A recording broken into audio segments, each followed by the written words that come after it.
Good morning, everyone. My name is Moshe Schuper, partner at Roth&Co. Roth&Co was founded in 1978 by Abraham Roth and has evolved into a leading accounting and financial services firm with over 170 people and locations in New York, New Jersey, Illinois, and Israel. We have a large healthcare client community, and I am one of the partners that maintains a strong focus on skilled nursing, assisted living, drug treatment centers, and home health industries. As part of our mission to be a valuable resource to our clients and the community, we have hosted a variety of webinars on topics that are critical to today's environment. This is a continuation of that, with the focus today being the nursing home industry. I'm proud to be hosting this conversation with two outstanding individuals in that industry, Mark Parkinson and Steve Zicherman. Mark is the president and CEO of the American Healthcare Association, which is now the largest association in long-term care and represents over 14,000 skilled nursing and assisted living facilities. Mark served as the 45th governor of the state of Kansas, and prior to that was the owner and operator of facilities in Kansas and Missouri. Mark is widely recognized as one of the top lobbyists in the country. Steve is a managing partner at LTC Finance and Advisory Services. LTC is a premier healthcare firm that has close to 1,000 employees and revolutionized the industry by providing a full centralized back office for operators. LTC also provides a full suite of financial services, including financial cycle management and reporting, due diligence, and underwriting advisory services. Steve has earned a reputation as being one of the most trusted advisors in the industry. Welcome, and thank you both for joining us. Mark, if we could start the conversation with you. Sure. Obviously, the country has gone through a crazy time last few months, and the nursing home industry has been hit really, really hard. From your perspective, how do you think we're doing today compared to 3 months ago or even a month ago? Well, Moshe, it's great to be with you today, and appreciate the opportunity to talk with all the folks that have signed up for this and get the word out on kind of where things are at and how things are going and where we think they're headed from here. You're right, no doubt. This has been the toughest year in the history of long-term care, and I doubt we'll ever have a year that's this bad. We'll go through recessions and depressions as a country in the future, but nothing that just so dramatically impacts what we do, because we're the center of this. And so it's been horrible on the clinical side. 40 or 50,000 plus deaths in long-term care. The emotional toll that's played on our workers and our frontline heroes has been incredible and challenging and difficult, and it's going to take a long time to recover from that. On the business side, it's also been really, really tough. Nationwide, we've seen a drop in occupancy that's differed by provider type, but has been significant for all. I think nationwide, we're looking at about a 10% drop in occupancy on the SNF side, maybe 5% on the assisted living side, a little less than that in senior living.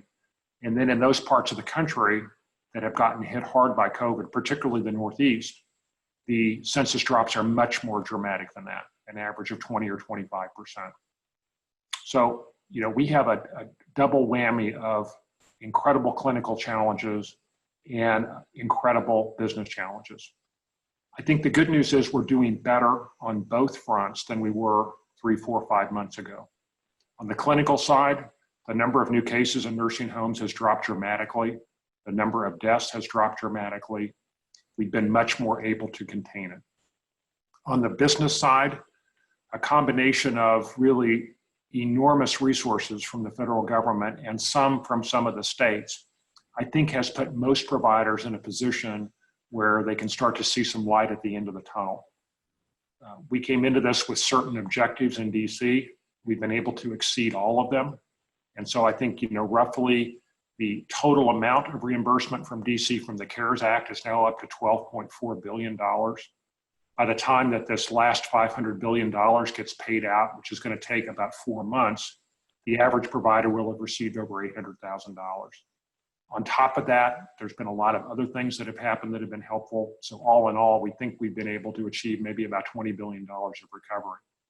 I think that what that has done for about 80% of the sector is it's allowed them to keep their head above water and hopefully make it through to the end of the year when we can get a vaccine.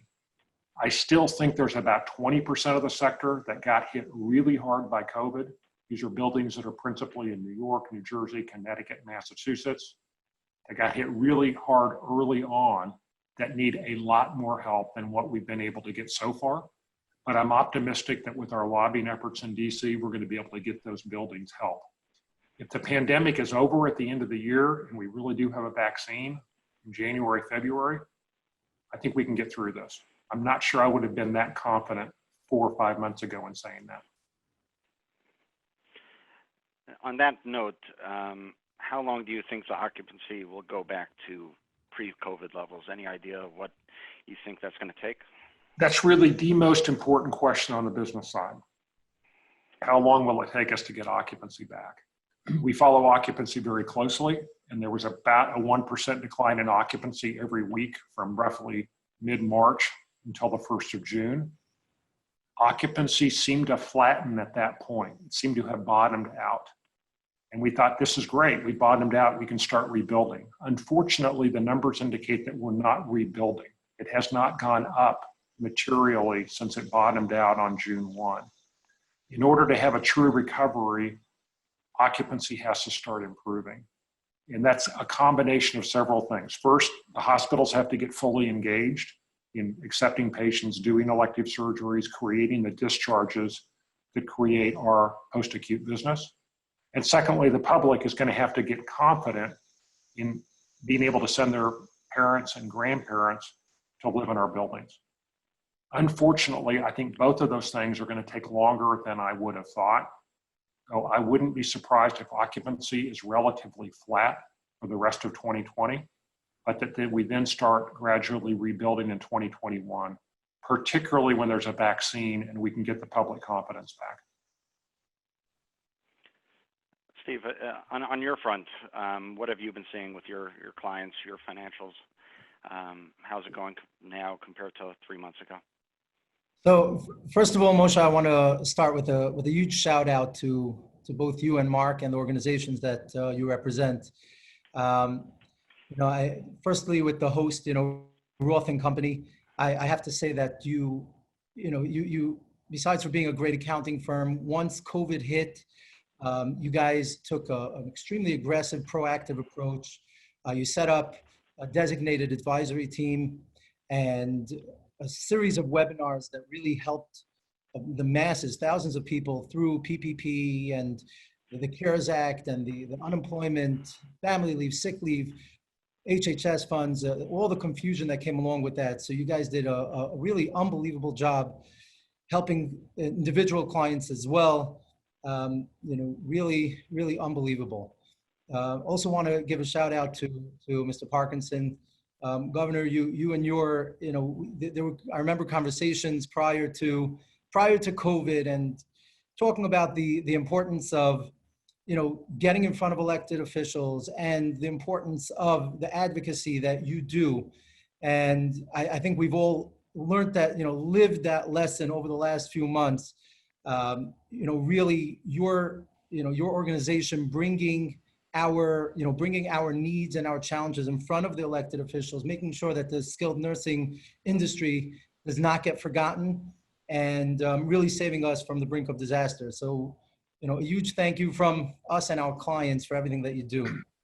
Regarding the financials, I'm really, seeing on the ground, we're seeing the same thing that Mr. Parkinson just spoke about, which was that yes, our clients in the Northeast, New York, New Jersey, Pennsylvania, Massachusetts, Connecticut, many of those places have seen occupancies going down from approximately 85% to close to 60% on average.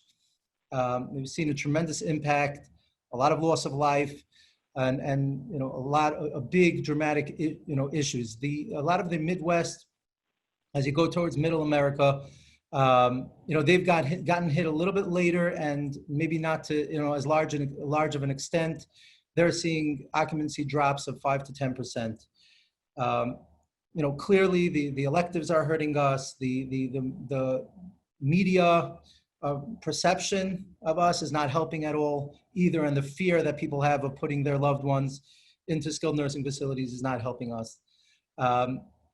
the positive obviously is the fact that as we move through April and May, the government, the federal government certainly stood behind us, and a lot of the state governments stood behind us.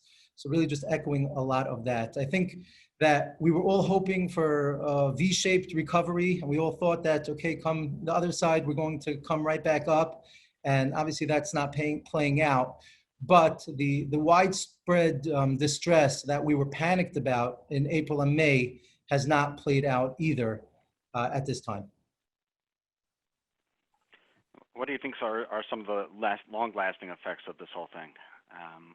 Going forward a year from now, what do you see as some of the effects that won't change and things that potentially will be the same because of the whole pandemic? I think certainly the way we assess risk in this industry has changed completely. You know, we used to talk about the fact that you know, it's a high risk industry, but there was always the risk of pen stroke, that the government maybe can really hurt us with the stroke of a pen, and by changing some reimbursement and making it more difficult for us. We also, the risks we had, we were having tremendous staffing issues prior to COVID. I think that a lot of that, the risks have changed, not necessarily gotten better or worse, but the lay of the land has changed, where we see that our industry has turned upside down, our world has turned upside down, and we've seen that pen stroke risk actually work the other way, where the federal government came in and helped us stabilize our industries and our businesses and our facilities. We've also seen that the staffing, at least in the short term, ironically, we've seen a dedication from our staff. We've seen that the staff that are there because they want to be there, because they want to service the sick and the elderly.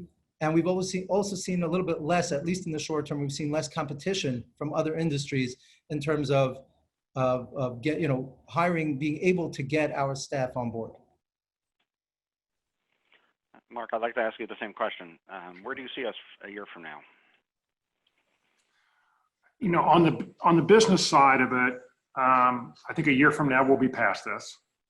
I've been honored to be asked by Secretary Azar to serve on a national vaccine panel, and we get briefings every couple of weeks on where we're at with the vaccine, what the plans are, and we try to give good input. And I'm really optimistic about the vaccine development, and also the development of some therapeutics to reduce the overall deaths rate. So I think we're going to have huge progress in the fall, and I think we're going to have a vaccine by January. I think it's going to take longer to get it out to people than folks realize. It's a logistic challenge.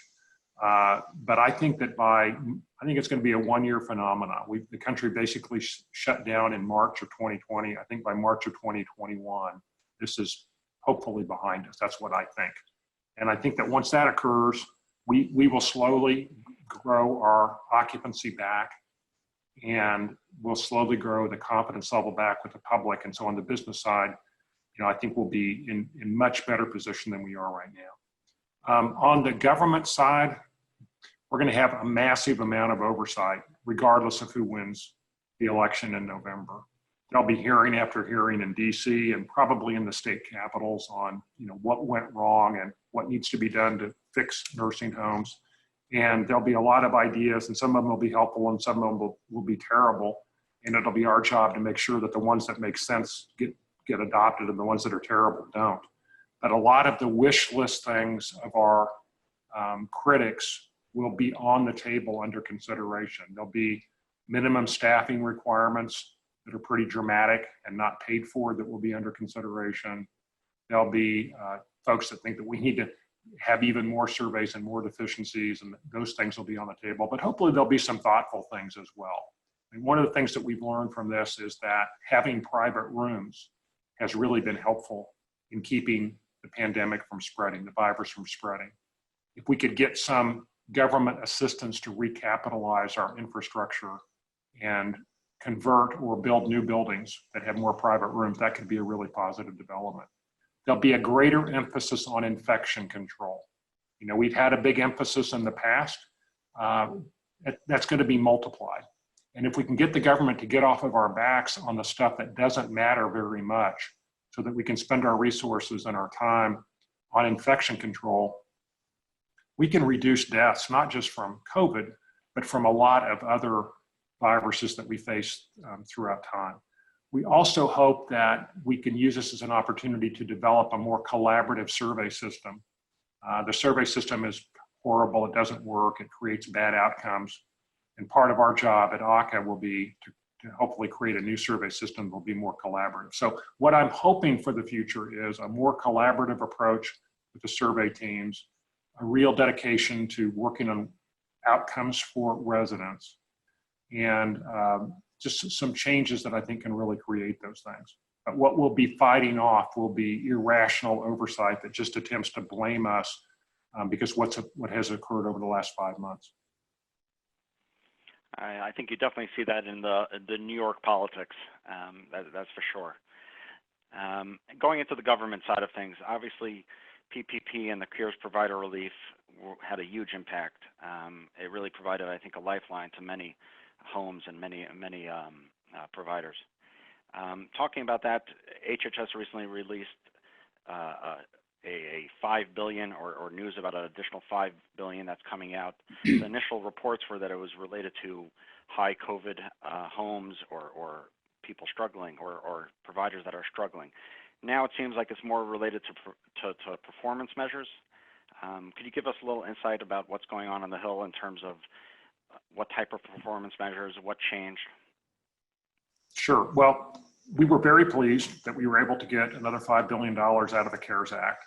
We had previously received $7.4 billion, which frankly, on a proportional basis, is more than any other provider group. So when we got the additional $5, we were quite happy with it. We had specific suggestions to HHS on how to allocate the $5 billion, and some of them they adopted and some of them they didn't. It's really not an issue for the Hill. It's just totally within the decision of Secretary Azar on how to spend this $5 billion. And so the release that they issued on Friday did not give much information. But prior to the issuance of the release, I was able to talk with Secretary Azar's top people on this program for about a half an hour, and they explained to me exactly how this all works. I'm here in Bethesda right now, Moshe, and we're by the National Institute of Health, which is where we live, and there are all these helicopters that come in and out all the time. So I apologize for that background noise. I think they're now past us. So let me give the folks on the call some really fresh information about this $5 billion. You have to think about it as 4 different programs. The first $2.5 billion will be sent out to every single building in the country. It is not an application process. It's just like the first 3 payments. You're going to show up one morning and you're going to see some funds that hit your account. The money is for PPE, testing, and staffing. You get to decide what you want to spend the money on. It's your decision. How much you get depends upon 2 things. It depends upon whether or not you have already received one of the point-of-site antigen machines that they have agreed to send out to everybody. About 1,600 buildings have already received those machines. And it also depends upon the number of beds that you have. For an average size facility, which they define as 104 beds, I know I'm getting very specific here, but for an average size facility, if you have the antigen machine, you will get a check for $90,000 for your building. If you don't have the antigen machine, you'll get a check for $170,000 a building. It will show up sometime 10 to 14 days from now. That's the time point that they're trying to get it. The reason that folks with antigen machines will receive less is because they believe that the cost of testing will be much lower for them, and it is. You know, the cost of those tests is somewhere between 20 and 40 bucks. The cost of the PCRs is somewhere around 100 bucks. There's no free lunch, so coincident with when this money goes out, CMS is very likely to issue a rule that says that if you're in a state that has a positivity rating of above 5%, you need to test staff once a week. Now, ironically, those are not the states that are in the Northeast. So your buildings in New York, New Jersey, Connecticut, Massachusetts, Pennsylvania, all those states that got hit hard early on, their positivity rate is less than 5%. You won't have the weekly testing requirement, so you can spend the money on staffing or PPE. So you're either going to get an average of 90,000 or 170,000 a building. So that's $2.5 billion of it. $2 billion of the $5 billion will be spent on a value-based purchasing program. They're trying to incentivize us to do everything that we can to keep COVID out of the buildings. I mean, I know we already are, but they believe that this program will further amp up our efforts. And so, you know, they listened to and adopted almost all the suggestions that we had on the program. It is prospective, so what's happened in the past doesn't matter. There are 4 separate programs, one for September, one for October, one for November, and one for December. Each of them has $500 million that's available. They will exclusively use the NHSN data. You don't have to submit anything. They'll just look at your NHSN application. And for buildings that have an average or better than average COVID case count of new cases, average or better than average of your community, the community that your buildings are in, you will receive a payment. The amount of payment, we don't know yet. It's a complicated formula. They haven't, I'm not sure they've actually come up with it yet, but they're going to brief me on it in a few days. They don't have it yet. We think that the average building that qualifies for a payment will get about $70,000 a month. But it could be lesser, it could be more, but net, it's going to be around $70,000 a building. So there's a tremendous opportunity for you to work with the folks in your buildings, incentivize the people in your buildings to really keep those numbers low. Not just obviously the right thing to do clinically, there is money available there. Each month is a separate month. So if you don't get it in September, you can get it in October and vice versa. If you did get it, that doesn't necessarily mean in one month that you'll get it in the next month. It is completely prospective. Past cases don't matter. Cases that you admit that have COVID, so if you've set up a COVID-only wing and you're taking people from hospitals or other buildings as a service, that doesn't count against you either. It's new cases of COVID that develop within your building. And then there are 2 other amounts with the $5 billion. There's a $250 million fund to reimburse people who set up COVID wings or COVID-only buildings. As they originally had it written, it was just for future expense. We're encouraging them to include past expense, because I've explained to them that I think, you know, all the COVID-only buildings that have been set up are probably all that it is going to be set up. So they need to reimburse people for the past. We'll see when the final rules come out if they do that. And then they've also set aside $250 million for providers who want to collaborate with outside groups on plans to reduce COVID in their buildings. That's very undefined and we don't know very much about it, so we'll have to see the details. And so, you know, the first $2.5 billion is simple, just a check will show up. The other $2.5 billion is money that's available to you if you do the right things and go after it. And, you know, part of what we'll do at AHCA is we'll make sure our members know exactly how to get that done, and we'll work with you every step of the way to hopefully get as many of you possible some of those additional funds. Mark, can I jump in with a question? I know that you've been, Sure. Can I jump in with a question over here? I'm wondering if, you know, part of what we were hoping, at least for our New York, New Jersey clients, was that they'd be getting some targeted funds because they were hit so hard with COVID. These, you know, a lot of people in these states did not get state assistance, and now apparently they're not getting, you know, at least special treatment in this targeted distribution. Is that completely off the table, or is that something that people are looking to?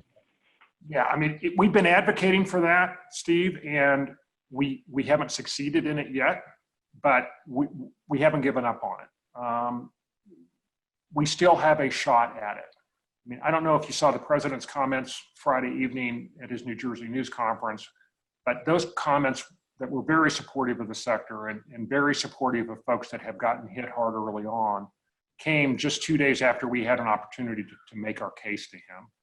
And so we're lobbying, you know, obviously at the highest possible levels. And so we don't think that this allocation means that payment, which we call the COVID hotspot payment, is done. We still think that we're in play on that, and we're actively advocating for it.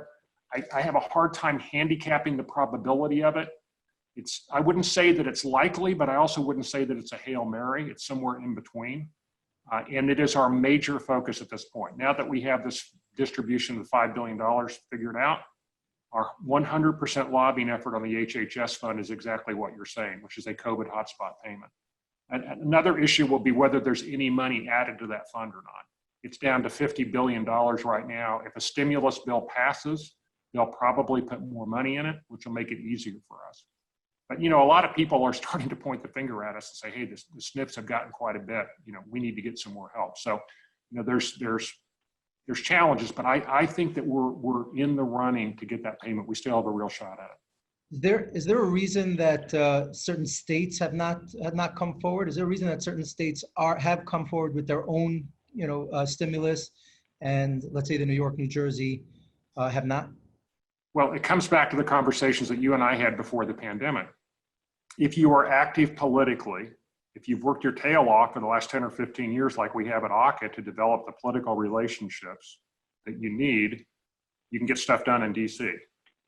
And the same is true with the states. So in some states, our ability to influence the governors and the legislatures is greater than it is in other states.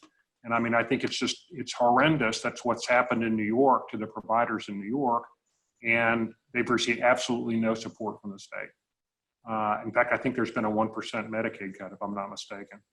So we need to do better politically in New York. And the members and the operators have just got to, you know, and one of the problems with New York is the members are not united. There's multiple associations, and there's not a single voice, et cetera. We need to do better. We have a really good affiliate in New York, but they can't do it on their own. We need folks to join up with them and help us fight the effort in New York. How does an operator join the government and plead their case? You have any recommendations? Obviously, joining the association is important.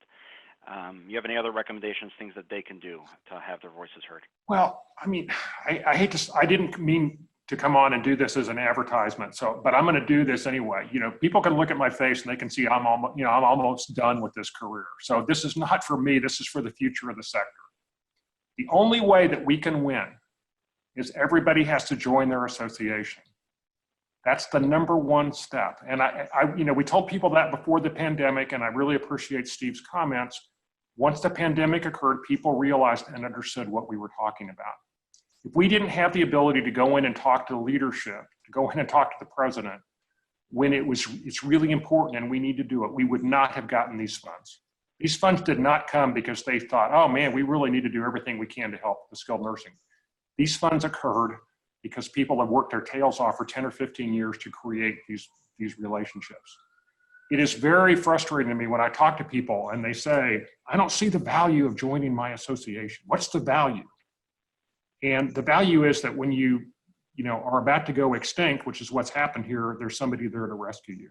So the number one thing for people to do, if you're not a member of your association, even if you think the association's incompetent, join it, become a part of it, and fix it. That's the number one thing. The number two thing then is any additional political activity that you're willing to do. And thank goodness we have people across the country that are willing to write very big checks that really improves our level of access around the country. So it's a combination of getting involved with your association and getting involved politically. Switching gears a little bit, I know that you're still advocating for additional funds. I know you've been quoted as trying to get an additional $100 billion. With the election coming up, how does that play out? And obviously, I think it's needed, and the question is, how likely would it be? Well, I'm sure everybody on the call knows that they're trying to pass what we're calling the fourth stimulus bill. Stimulus 4.0 is what it's being called in DC. They're flopping around right now. They're not negotiating. The consensus in town is that they'll get their act together here, maybe not in August, but possibly even as late as the end of September, and that they will pass another stimulus bill. The Democratic version calls for $100 billion to be added to the CARES Act fund. The Republican version calls for 25. I think most people think they'll end up maybe adding another 50 billion to it. So if they add that and we end up with $100 billion in the fund, that really increases our chance of getting that COVID hotspot payment that Steve and I were just talking about. The election has a gazillion ramifications on us. And, you know, if a scenario right now is that Democrats end up controlling everything. If you look at the polling today, you know, Biden would win, Democrats would take the Senate, and they would take the House. On funding issues, that's probably good for us. They tend to be more supportive of Medicaid than Republicans. But there's a counterpoint too, which is that on regulatory issues, it's going to be really, really hard if D's take everything. These topics that I discussed, like minimum staffing requirements, banning arbitration, more regulations, more oversight, more hearings, we'll be facing those on a weekly basis. I've said before that I think what works best for the sector is when we have divided government and one party doesn't control everything. That's what we usually have, but every once in a while we'll have a 2-year period of time where one party controls everything and things get really hard. The 2-year period of time when Republicans had everything in 2017 and 2016, after the 2016 election, we almost got Medicaid taken away in a significant way. I think if Democrats control everything, which is the way it looks to me right now, it's going to end up, we're going to have a really challenging 2-year period of time on the regulatory and oversight side. I know we've been talking a lot about SNFs. Anything on the assisted living side of things? I'm happy to jump in again, Steve. I don't want to dominate the conversation. I think the assisted living side has fared better than the SNF side. Okay. If you look at the occupancy numbers, the numbers have been about half the decline, and there's a lot of reasons for that. But I think that because it's fared better during the pandemic, it'll probably come out a little better after the pandemic. But Steve, let me turn it over to you for your thoughts. Yeah, I know I did hear a concern from a lot of our assisted living clients where they're saying that the return to normal in an assisted living or independent living may be more difficult because a lot of that care is more voluntary, meaning they're able to technically be at home, whereas in a SNF, the acute residents are not able to. So, you know, I guess there's two sides of that. So their decline has not been as strong, but there is concern. I am hearing concern about the time it's going to take to get back to normalcy. What about one of the questions that came up is liability protection. Has there been any talks, Mark, you can answer, Steve, if you know anything about it. Has there been any talks about liability protection for the nursing home operators? Yeah, our top issue in the stimulus bill. So, you know, where we're at right now is that in DC, most people think they'll pass one more stimulus bill and that's it. And a while back, people thought that would happen last Friday, and it all got broken down. And so we'll see. Probably not this week, but our lobbyists still believe that sometime in August or September, they will pass a stimulus bill. In the stimulus bill, Leader McConnell, the Republican leader of the Senate from Kentucky, has put in his version of the bill some really, really helpful language. It covers assisted living, it covers skilled nursing, and it basically excuses us from any conduct unless it is intentional or gross neglect.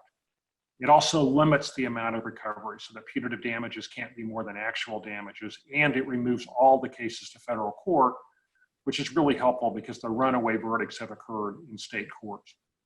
Normally, we would have no chance of getting a liability protection like this because it's a very partisan issue with Republicans typically supporting this, but Democrats not. And both sides feel very, very strongly about it. But we have a chance this time.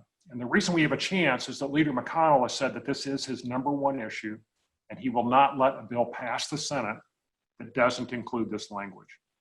If he sticks with us on that, we've got a real chance. Now, again, it requires a stimulus bill to pass, which right now looks a little bit iffy, but hopefully a stimulus bill will pass, and we've got a fighting chance for this language to be in the bill.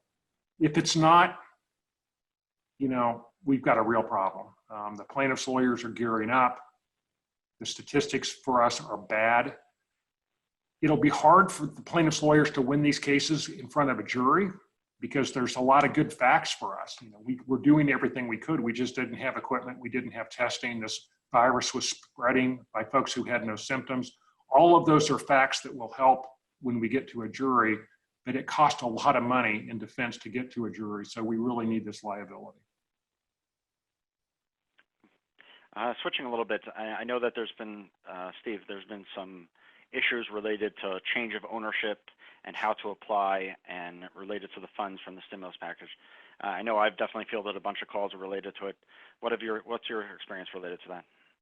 So I will say, as a lot of our client base are active buyers, so we do have a number of clients that changed ownership in 2020. So the way this played out was that when the CARES Act and the Provider Relief Fund was set up, HHS was tasked with getting out a lot of money in a very short amount of time, and they did actually a great job getting out that money to the masses, to the facilities. They did not, there's a lot of the details were left to be taken care of later. So those buyers or those sellers that sold their facilities in 2020 were instructed to return the HHS stimulus funds, and that the buyers may have an opportunity to get additional funds at some later date. Wasn't a lot of information that came out over the last couple of months between May, June, July, until the end of July, when they did come out with a new portal indicating that those owners that purchased facilities or had a change of ownership in 2020 would be able to report their revenue and sign up and be able to be eligible for targeted funds at this point.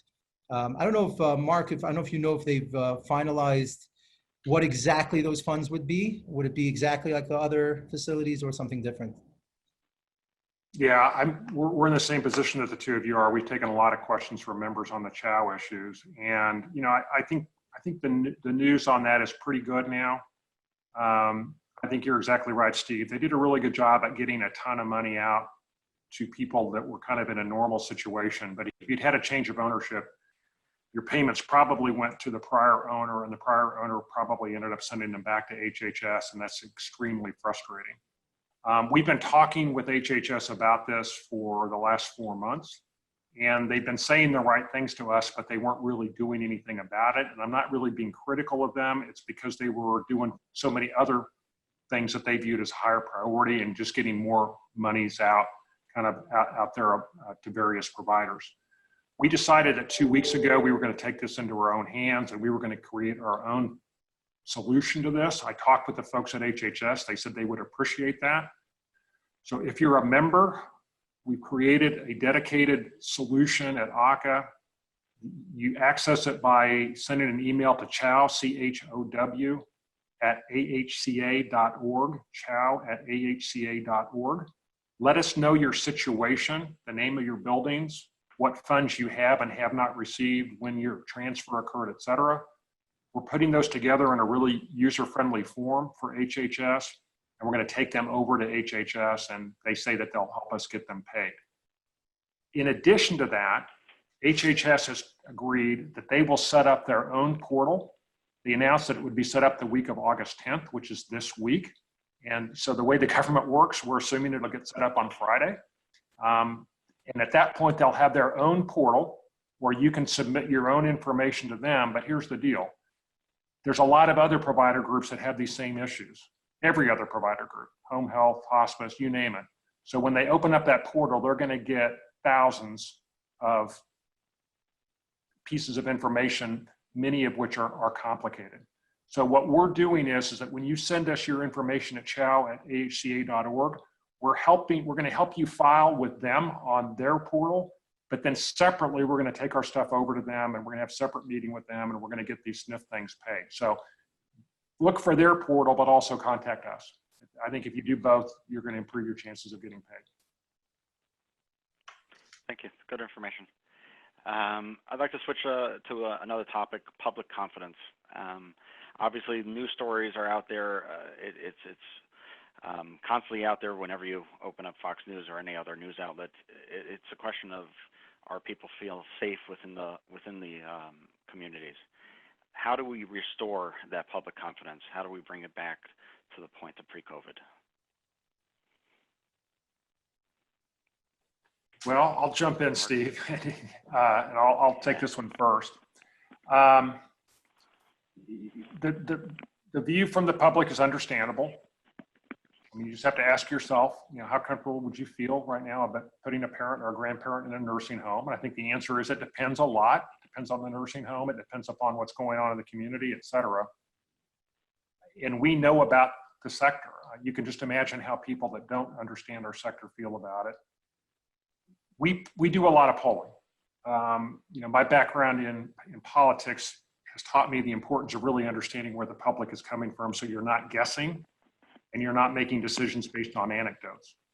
So we've been polling what the public feels about nursing homes and about assisted living buildings each year for the 10 years that I've been at the American Healthcare Association. So we have a really good database and understanding of what the public thinks of us. Coincidentally, we had polled the public, and this is a scientific, we spend $35,000, we do the real polling firms that you've heard of, and they do, nationwide polling. And coincidentally, we polled in November before the pandemic. So we knew exactly what the public thought of us, pretty fresh with the pandemic. So then we polled again and basically what the public thinks of us hasn't changed. So if you ask them favorable, unfavorable on nursing homes, it's about 50-50. If you ask them favorable, unfavorable on assisted living, it's about 70-30 favorable. Interestingly enough, if you ask them favorable, unfavorable on skilled nursing centers, it's like 75-25 favorable or unfavorable. But you don't want to use the term nursing home in your building. You definitely want to call yourself a skilled nursing and rehab center. That gets you an approval rating above even above assisted living. So then we polled again in May, and we thought, oh my God, surely our numbers will be devastated from what's happened. Believe it or not, the numbers went up. And the reason the numbers went up is that for all of healthcare, hospitals, home health, hospice, the numbers went up. People had an appreciation for what was going on in care. We then polled again in July, and you might say, why the heck would you poll again in July? We polled again in July because our members agreed to a special $10 a bed assessment, and some of our vendor partners stepped up. And so we have allocated $25 million to a nationwide media campaign to try to improve our reputation. And so we were polling in July to see what kind of messages would move the public and kind of where we were at again. And that July polling indicated that we had fallen back to the pre-pandemic numbers, about 50-50. The public, by and large, believes that this was not our fault, when you do the polling and ask them. And that doesn't mean that they're comfortable in sending their parents into our buildings, but they don't blame us. They blame the pandemic and some of the bad policies that occurred.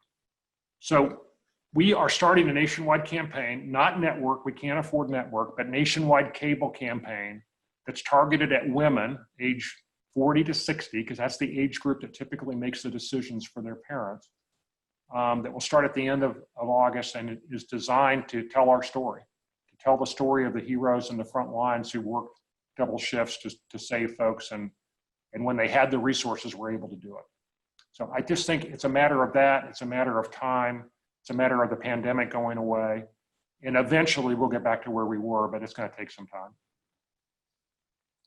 I would just add on to that, that I think it's unfortunate that the hospitals were the heroes and the SNFs were the skilled nursing facilities were the bad ones. I know any operator that I know has probably not slept in 4 months since the beginning of this pandemic. The heroes, they are the frontline heroes. So, I think that it is unfortunate what the media has portrayed over here. And I would say that a number of operators have made the case, now that people see how difficult it is in many instances to take care of their elderly parents at home, and they see the need for skilled nursing facilities. They're making the case that, in fact, at this point, the infection control measures are better at a skilled nursing facility than they are at home, where you have your children and grandchildren going to school and coming back and not implementing those same measures at home. So I think there's an argument to be made, and I do think, we do think that with time, we're going to get back to where we need to. On the heroes front, obviously, there's a factor here that we should be discussing is employee morale. How do you keep that morale up? How do you create a facility, create a system where the employees feel good about their job and feel safe? I'll just go ahead. No, Steve, you go ahead. Yeah, no, I'll just say that some of what, I'm not on the lines with the staff, but I will say that our operators have done a tremendous job in, whether it's a social media or just that campaign indicating that, hey, we recognize that you, our frontline staff members, are heroes. And I think they've gotten out that message to their staff. I don't have more to say on that. Yeah, I have a very specific philosophy about running organizations, and my philosophy is that successful organizations are mission driven, and they're also driven by metrics. You've got to be driven by mission, and you've got to be driven by metrics. And my view is that the most important metric in any organization is employee satisfaction and engagement. Employees that are satisfied and engaged allow you to achieve your other goals. But if they're not satisfied and engaged, it's really, really hard to hit your other goals. So what I would ask providers to consider doing is really doubling and tripling down on your employee engagement and satisfaction work, measuring it, figuring out where you're not doing well, and then working hard to get better at it. I hope that all of you saw the earnings from Ensign last Wednesday night. And if you don't know what I'm talking about, pull up Ensign. They're a publicly traded company. The ticker symbol's ENSG. And Ensign announced a 90% increase in earnings in the second quarter of this year. Think about that. The second quarter of this year, not including any revenue that they received from the federal government. In fact, they sent back the $110 million that they'd received from the federal government. I know the folks at Ensign really well, and at Ensign, they will tell you that their number one metric is employee satisfaction and engagement. They'll even openly say that our customers come second, our employees come first. And so if you're not measuring employee engagement and satisfaction, if you don't have an active program, you are missing out on an incredible opportunity. And I think that, when you think about this value-based purchasing funds, these 4 sort of contests in September, October, November, and December, where if you succeed, your building might get an average of around $70,000.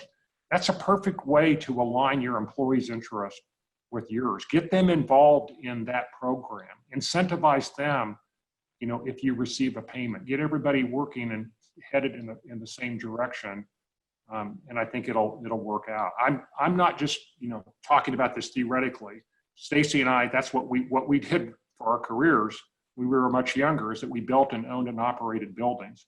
And once we developed an employee engagement and satisfaction program, and we're actively measuring it every month and incentivizing our administrators to hit certain levels on the scores and really focusing on areas where we weren't doing well, we completely turned our operation around, and it became fun to run our buildings. So I would just encourage people to really double down on employee engagement. I think internal marketing is probably just as important as external marketing. Talking about the why, I think, at least in the culture here, we talk about the why quite often. Why do we do what we do? And I think that's very important in terms of every industry.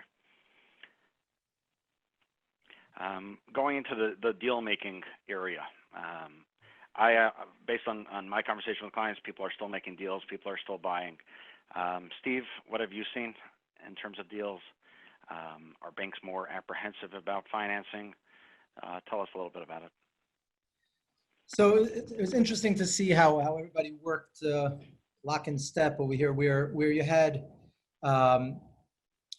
when the pandemic started in April and May, there was pretty much a complete stop where everybody put most buyers just put everything on hold. Anybody that would talk to me about a deal, I was like, really? Are you really looking at something right now? Nobody had any idea what's happening. As the government stimulus started to take hold, and as we moved into, especially when we got the $5 billion specifically allocated to skilled nursing, at that point, it became clear that the federal government is going to support our industry. And I'd say across the board, the activity that happened at that point, that started at that point, in terms of people looking at deals. From an activity standpoint, pretty much matches what it was prior to COVID. Now the question will be, will they, over the next month or two or three, getting to the finish line is slightly more difficult, slightly more challenging at this point, simply, till you get the right balance in terms of valuation. But clearly there's an interest. Clearly there's an interest in buying. There's equity. The equity partners are interested in coming in. The lending partners, the banks, frankly, I don't know if they have a better place to put their money at this point. I don't know that office buildings or retail or restaurants or hospitality are better at this point or more secure than healthcare. So the equity partners are very interested in getting in. The banking partners are there. They are closing deals. Maybe a little bit, maybe a little bit more diligence, a little bit more conservative in terms of, looking for some additional recourse, maybe slightly lower loan to value that they're willing to give. But overall, they are ready to engage. They're ready to close, and there are deals happening. I think a lot of the buyers the sellers that were on the brink, prior to COVID, see this as a tremendous opportunity to sell.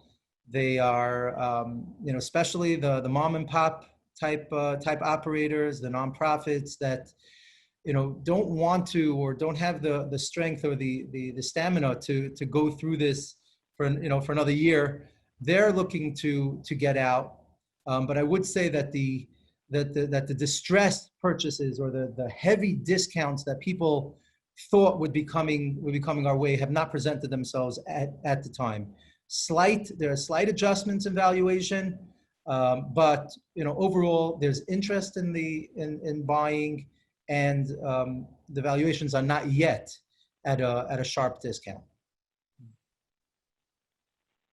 In terms of Mark, in terms of HUD 232 loans, has there been any talks related to that? Any apprehension about those insured loans? There has been. We're working on something that right now doesn't look like we're going to be able to get. I mean, we're still lobbying it, which is that we're trying to get included in the Stimulus 4.0 bill, a program that would defer people's payments for a year and then just allow them to refinance it as a second mortgage. It'd be a tremendous cash flow benefit for anybody that has an existing HUD loan. And we still have a shot at it. Unfortunately, it did not make the cut in McConnell's language, but we have a bunch of folks that are lobbying on it. And if we could get it, those of you that have HUD loans, understand how great it would be to not have payments for a year and then be able to turn that into whatever the amortization period is left on the life of your loan. So that's the only thing that's really in play right now on the Hill as it relates to HUD loans. We have been able to get HUD, and a lot of other people deserve credit for this other than myself and the AHCA. There's a HUD community of folks that have worked hard on these issues, so I don't want to take the credit away from them. But they've been able to work with HUD, and we've helped a little bit to get some improvements made around the edges of the program. But there's just so far that HUD can go before they need statutory authority to offer something as big as like a one-year deferral on payments. But we're still working on that. Steve, is there any key performance indicators that you think operators should be looking at differently compared to pre-COVID times? Well, I think there's one key performance indicator which was the same as before, census. A couple of operators were heckling me on the way in over here and saying, so are you going to tell us how to fill our buildings or not? So, I kind of told them, hey, if you wait till the end, if you listen to the whole thing, then maybe you'll get the magic potion. But, let's hear. The reality is that none of us have the magic potion, and that's going to take time. But we have seen we've had a lot of conversations, and we've seen a lot of focus on burn rate. And in our environment, what the burn rate means, how many months do we have, how much cash and how many months of losses can we absorb before we fall apart, or we need additional stimulus funds from the federal government. So, we are looking, and in places that have been hard hit, it's a couple of months. Places that places that are had less of an impact, so they have a little bit more than a couple of months to to survive without the profitability. Cash cash on hand and current ratios. People are looking at a lot of burn rate conversations. How long can we survive this? So Steve, I'm curious on your thoughts. If you think about this next $5 billion that's coming, the way I described it, for the folks that aren't in the Northeast, that are kind of out there in the rest of the country, how far does that get them before they're in trouble again? How many months runway do they have?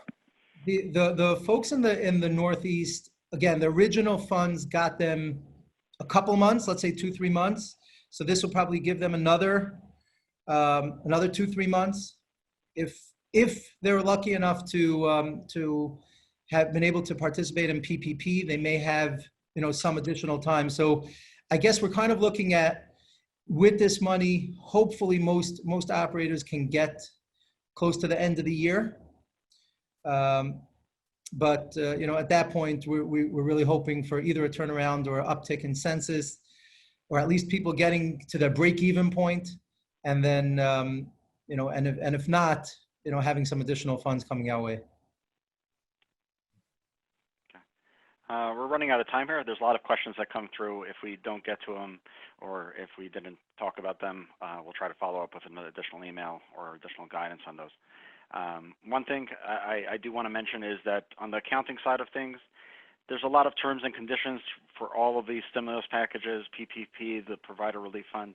It's very important to read through those, or have somebody read through them, especially since they're updated on a continuous basis. A lot of this was obviously pushed out to get the funds out as fast as possible.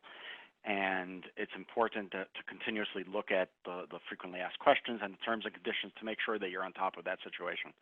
In terms of the CARES Provider Relief Fund, right now it is considered a federal grant, and federal grants do require certain audit requirements. Please be aware of that. There's probably going to be additional guidance coming out in the next few months about that, but providers should be aware of that. At this time, Mark, if you want to close us out, anything you want to bring up that we haven't done so. I was just looking at the chat to see if there's any of the questions that I could answer, but if you do need any follow-up, feel free to contact me. I would just say what I know that all of you have heard in the past, which is that this has been the roughest 5 months in the history of the sector. And I'm just really proud of you and the rest of the sector for not giving up. One of the things that's going to be really interesting is when a deep dive occurs on what's happened in the rest of the world. We've already done the research on that. And in the rest of the world, in many long-term care settings, the staff ran away from the buildings in fear of getting COVID themselves and left all of the residents to die. Here in this country, we did really just the opposite. You and our teams and your teams rushed towards the facilities and towards the residents. And we received a tremendous amount of negative publicity, but I really think that when the analysis is done, that our story is going to be better understood, and our story isn't over yet. There's still a really rough 5 to 7 months ahead of us, and Godspeed as you continue to work to save the lives of these folks, and we'll do everything we can to try to make it a little bit easier for you. But thanks for what you're doing. Steve? So just to echo, listen, we've lived through unprecedented times. The challenges are something that none of us expected, none of us have ever experienced. But one thing I would say to operators is that you're not alone. We see the same challenges across every operator, across every organization. And more so, I would say you're not alone, largely because of the advocacy of AHCA. The federal government is there. They've indicated that they're going to be there to help us. And, I think that we're not alone. And that gives me a lot of encouragement to know that we're going to be able to weather this, and we are going to come through on the other side stronger than before. I agree. So I just want to thank you both. I think it was very insightful, and I think I hope our participants enjoyed and got something from it. Thank you very much for coming. We are going to release additional guidance as they come through, additional stimulus packages as they're released. We will be giving out additional webinars or email guidance about that, so please be on the lookout. Thank you very much for joining. Have a great day.